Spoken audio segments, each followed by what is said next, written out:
I thought we'd just do a quick video today to discuss variator tuning. So let's say you've just purchased an exhaust or a 70cc cylinder kit or something along those lines. So you've increased your power and now you need to get that power to the wheel. So a lot of the time, if you've put a performance exhaust or a 70 kit on your scooter, the scooter needs to rev harder to be able to get up into the power range to actually get some of that power down to the wheel. So that's where our variator becomes very, very essential, and a lot of tuning is won or lost right here. So this here's our variator basket. Got here our backing plate, or the ramp plate. Essentially just sits down in there. See those little plastic pieces here? They're called guides. So they just slot into there, and they sort of negotiate the sliding between the variator basket and the ramp plate, so we don't have metal on metal, so they just need to be replaced periodically. The other part we've got here, you see I have a couple of sets of rollers. So these are the main sort of moving part inside the variator, and whenever you're doing variator tuning, 99% of what you're doing is changing these. So this here is actually a Molossi variator, but a standard variator works on all the same principles.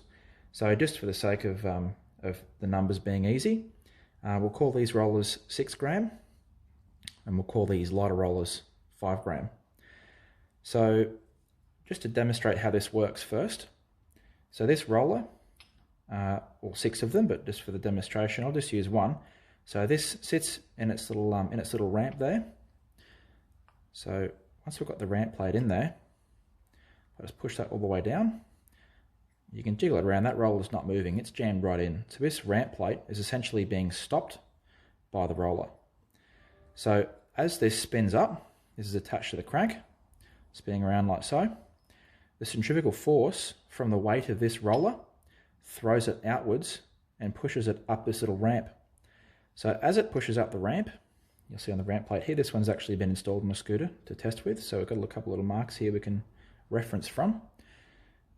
It's that little mark there is from the roller pushing against the ramp, which essentially has the effect of, let's put our spacer in here, pushing the ramp up like so. So I've got a little belt here just to demonstrate with. So normally you'd have another half pulley on the other side here. So as the roller pushes the ramp out, this little spacer here is held in by the other back end there. So as the ramp moves out, the spacer retracts into the basket, which pushes the other half of this pulley here closer to the basket and forces the belt out, which essentially changes the gearing ratio for a higher speed. So one of the techniques that we've used and we've discussed here before, just while we're here, is whenever you're getting involved in any variator tuning, putting a couple of little pen marks on the outside of the pulley, because wherever this belt gets to, there's quite a lot of force involved there. It's really being pushed hard, quite hard against. So as the belt goes up, it's going to push against those pen marks and rub them off.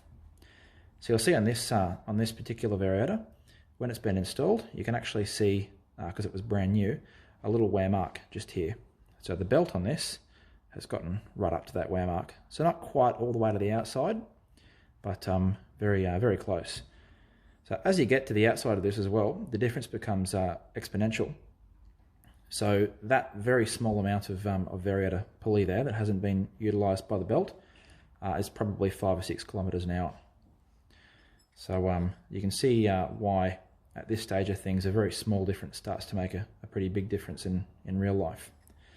So I'm going to pop this back open and we'll get back to our example. Say you've just put some performance parts on your scooter and you're looking to get the best performance out of it. So as I mentioned earlier, if you've put some performance parts particularly to the engine, most of these parts, like an exhaust or a kit, will require the scooter to rev harder to get up into the rev range to actually get the performance benefit from those parts. So this is where we'd typically go for a lighter set of rollers. So going from 6 gram, to 5 gram here, is probably a fairly standard sort of decrease for a lot of in terms of percentage for a lot of scooters. So essentially they work exactly the same way. They go in, sit in exactly the same space and work the same way. The only difference is because they're lighter, at the same RPM, the roller being lighter exerts less centrifugal force, or experiences less centrifugal force, meaning that it doesn't as easily or fast throw out to the outside here, which allows the scooter to rev harder. So if I was going to put this into terms like a manual car, for instance, having heavier rollers in is like, for instance, revving your car up to, say, 4,000 RPM and changing gears at that 4,000 RPM. So the engine never really gets a chance to rev past 4,000 RPM. With a lighter set of rollers, it would be like revving the car up to, say, 6,000 RPM before changing gears. So the engine is getting up to a high RPM as the gearing is changing. So with a centrifugal or a continual transmission like a variator, it doesn't quite work like this. It works a bit more efficiently in that the gearing changes around the revs of the engine. So instead of the engine having to rev up to, say, peak torque, and then you change gears and then it goes back down to a less than ideal power range, the idea with the rollers is getting the weight of the rollers to the point that the engine essentially revs up to peak torque or peak power and stays there while the gearing changes around the revs of the engine. That way you're getting the best out of your engine all the way through the rev range. So essentially that's what we're doing with variator tuning. We're trying to get the engine to maintain revs at its peak power or peak torque while the variator changes gearing around that. So it does it quite smoothly and continuously compared to like a manual car gearbox, which is very good for a vehicle that doesn't have a whole heap of power.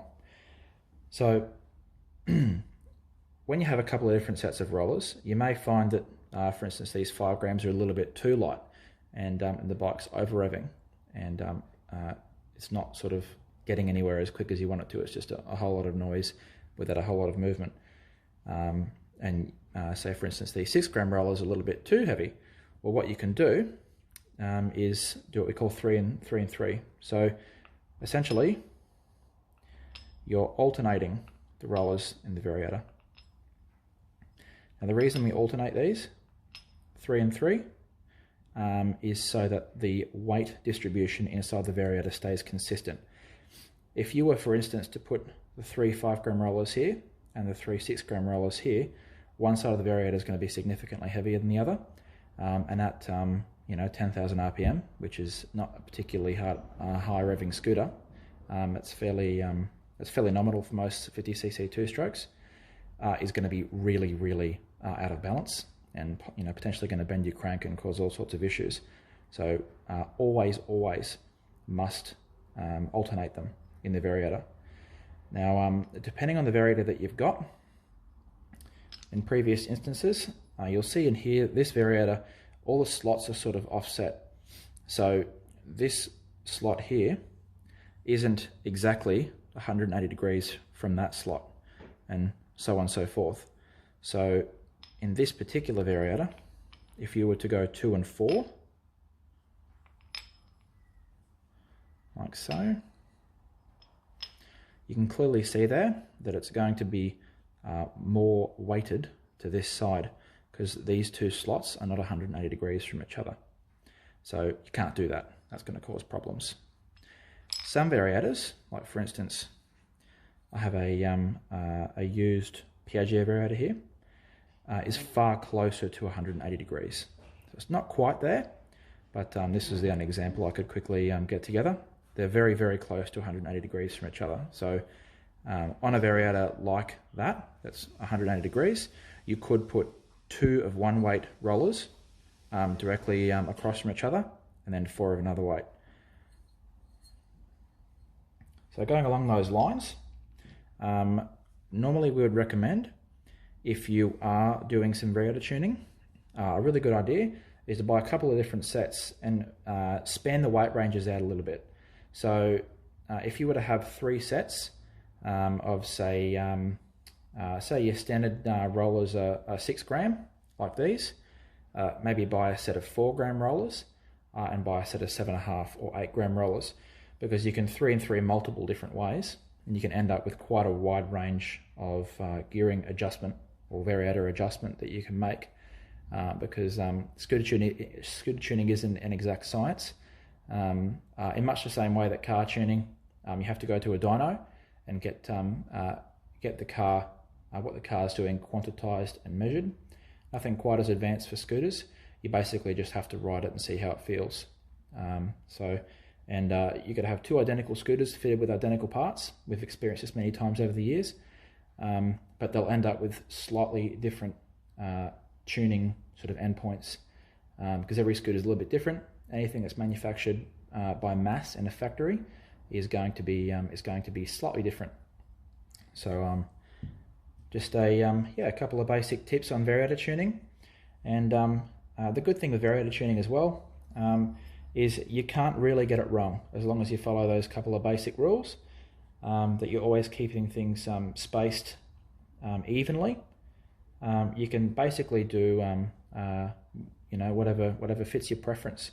Often if you're a bit of a heavier rider, you may need some lighter rollers, because you need the bike to be revving a little bit further. And if you're a really light rider, you can often get away with some slightly heavier rollers, but it depends on the preference of the rider or the tuner, and it depends on the weight of the person riding it as well. So the best thing you can do, buy a couple of different sets, take it for a ride, and swap them out and change them, because you can't really get it wrong as long as you're keeping it balanced. So hopefully that gives you a little bit of confidence to go and do some variator tuning, because certainly when you get it right, you'll definitely know.